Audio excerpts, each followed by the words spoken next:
Assalamualaikum. Kali ini kita akan bahas strategic planning dalam bentuk kerangka yang terstruktur. Penjelasan ini akan dilakukan secara singkat dan setiap elemen yang ada nantinya akan dibuatkan video secara terpisah. Kita mulai dari kerangka utamanya.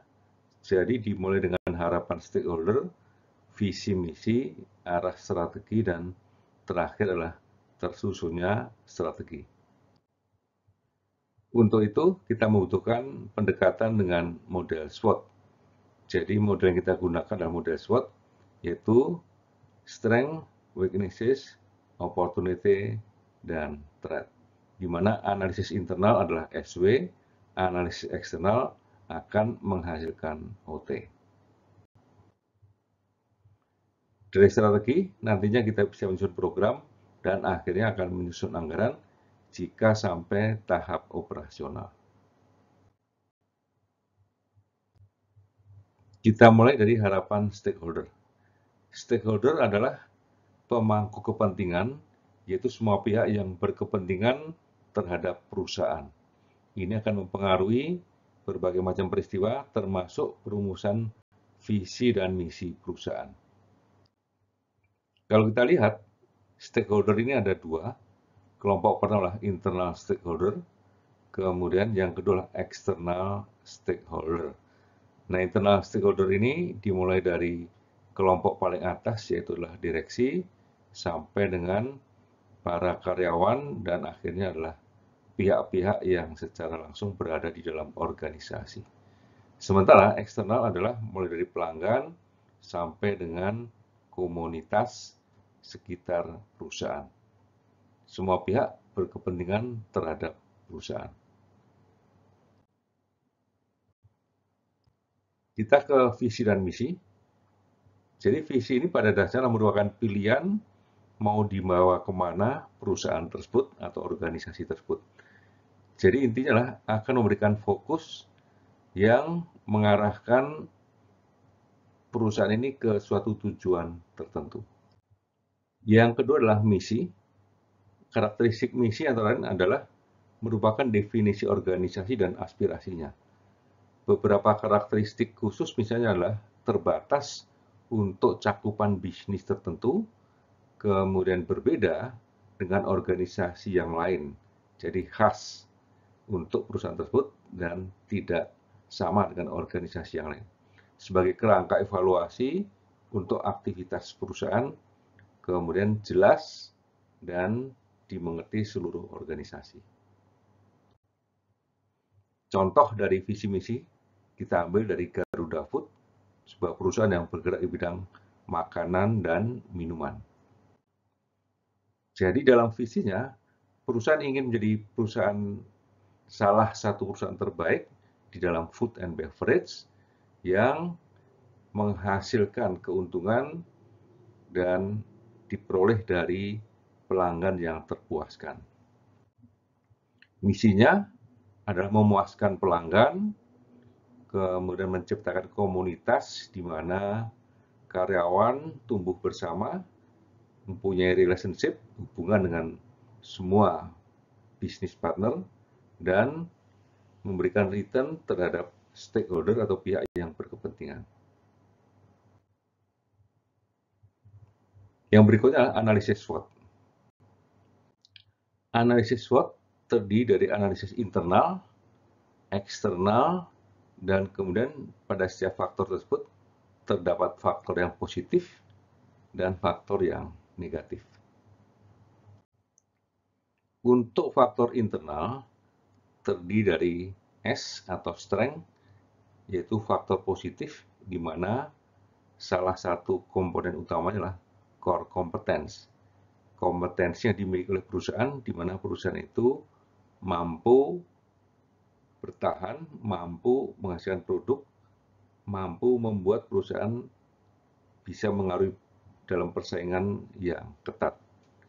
Nah, kemudian yang kedua adalah faktor yang negatifnya adalah kelemahan, yaitu wilayah di mana memerlukan perbaikan. Ini yang bisa membuat perusahaan menjadi kurang unggul, jadi harus kita perbaiki.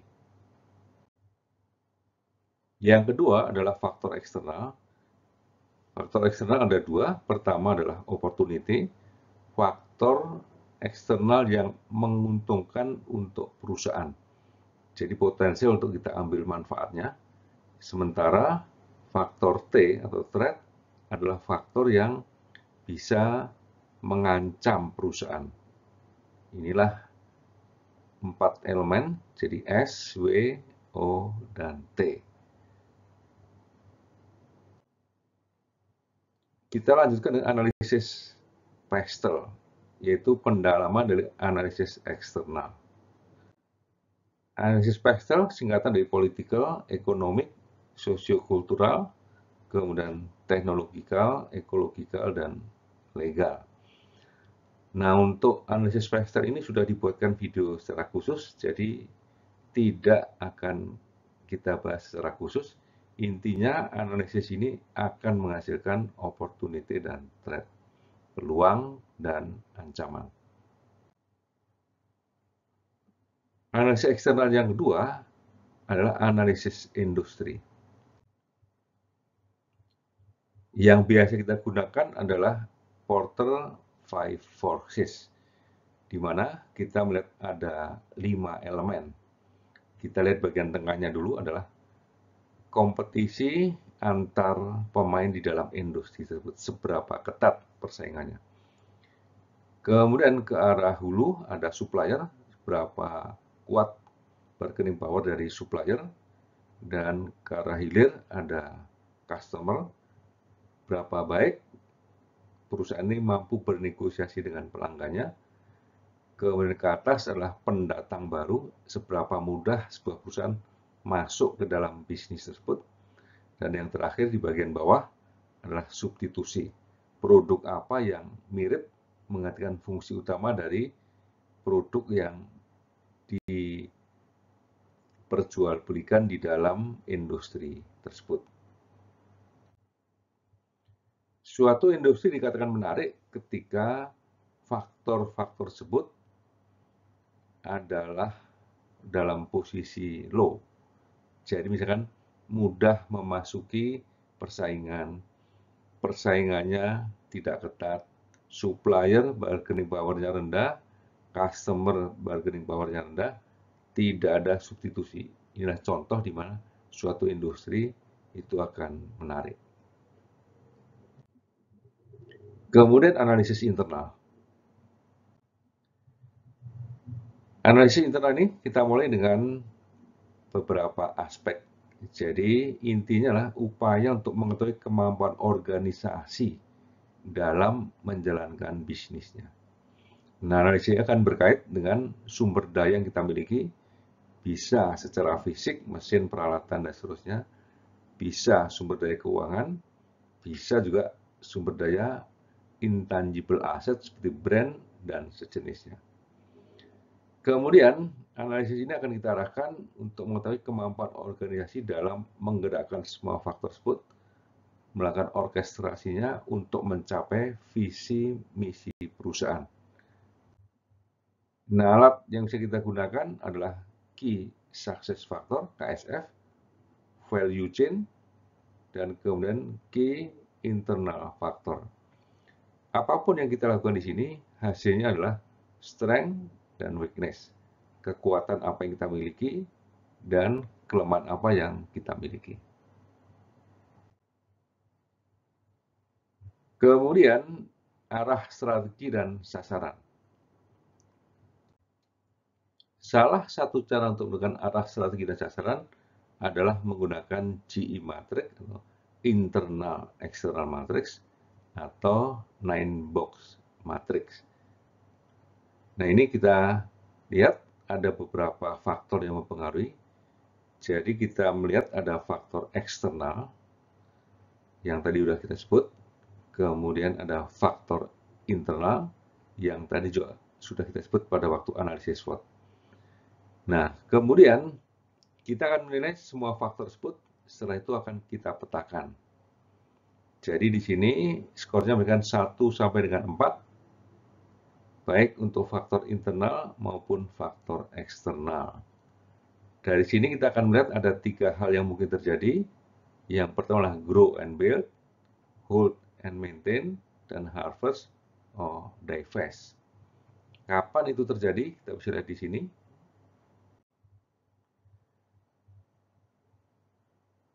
Pada kotak putih 1, 2, dan 4, maka pilihan adalah grow and build, di mana faktor internalnya kuat dan faktor eksternalnya juga kuat.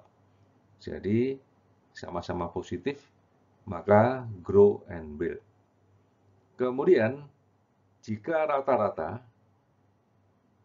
seperti pada kotak 3, 5, dan 7, di mana kekuatan internal dan eksternal kurang lebih setara, maka yang dilakukan adalah hold and maintain atau defensif. Yang terakhir adalah kalau lemah pada sisi internal maupun eksternal, maka alternatifnya harvest atau divest, melepas bisnis tersebut. Ini adalah 3 pilihan utama sebagai arah strategi nantinya mau kemana. Jika kita lakukan dalam suatu penilaian, maka kurang lebih adalah seperti ini. Kita bentuk sejumlah faktor internal, kita bentuk sejumlah faktor eksternal, kita evaluasi nilai 1-4, dan kita petakan. Jadi peta ini akan berupa titik kuning, akan berubah sesuai dengan skor yang muncul.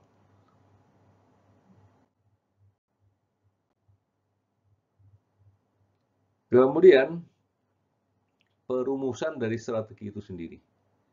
Model yang kita gunakan SWOT atau TOS matrix. Jadi kalau pada model ini, kita melakukan matching faktor internal dan eksternal. Yang pertama adalah mempertemukan strength dengan O dan T. Jadi kita sebut dengan SO strategi. Kemudian kalau dengan threat, kita sebut dengan ST strategi. Bagaimana menggunakan kekuatan untuk mengatasi ancaman. Sedangkan SO menggunakan kekuatan untuk mengambil kesempatan. Kelompok yang kedua adalah faktor yang berhubungan dengan weaknesses. Jadi ada WO strategi, bagaimana perusahaan mengatasi kelemahan supaya dapat memanfaatkan kesempatan. Yang kedua adalah WT, di mana perusahaan bagaimana mengatasi kelemahan untuk menghadapi ancaman yang muncul. Ini adalah contoh dari penggunaan suatu matrik, TOS matrik atau SWOT matrik. Contohnya sebuah perusahaan semen ABC, setelah kita daftar faktor-faktor utamanya, kita plot di dalam strength, weaknesses, opportunities, dan threat. Kemudian kita akan matching. Contohnya adalah melakukan matching faktor strength, kemudian dipertemukan dengan opportunities. Dalam contoh ini, misalnya ada faktor kualitas produk yang tinggi, biaya produksi rendah pada strength. Ada opportunity di mana permintaan regional tinggi, harga lebih menarik. Maka pilihannya adalah menggabungkan S, faktor S1 dan S2 dengan O nomor 2. Kita pasarkan produk berkualitas pada pasar regional dengan harga yang kompetitif. Ini kita bisa lakukan pada sejumlah faktor, tidak harus semua faktor kita matching. Intinya adalah semua faktor pada 4 faktor tersebut, S, W, O, dan T, merupakan cara untuk mencari inspirasi dari semua faktor itu sehingga muncul ide-ide apa yang bisa kita lakukan dalam proses matching tersebut. Bukan banyaknya matching yang kita lakukan, tapi kualitas yang bisa muncul dari sana sebagai proses untuk brainstorming. Nah, disinilah kemudian kita bisa menambahkan faktor visi misi maupun arah strategi sebagai faktor yang turut dipertimbangkan dalam proses matching tersebut, sehingga lebih terarah. Demikian kerangka dari penyusunan rencana strategis atau strategic plan, dimulai dari harapan stakeholder, visi misi, arah strategi, dan perumusan strategi dengan TOS matrix atau SWOT matrix, dan sampai di sini perumusannya sudah selesai. Setelah itu, ketika strategi sudah dipilih, maka akan diterjemahkan dalam bentuk program serta anggaran yang muncul. Demikian, semoga bermanfaat. Wassalamualaikum warahmatullahi wabarakatuh.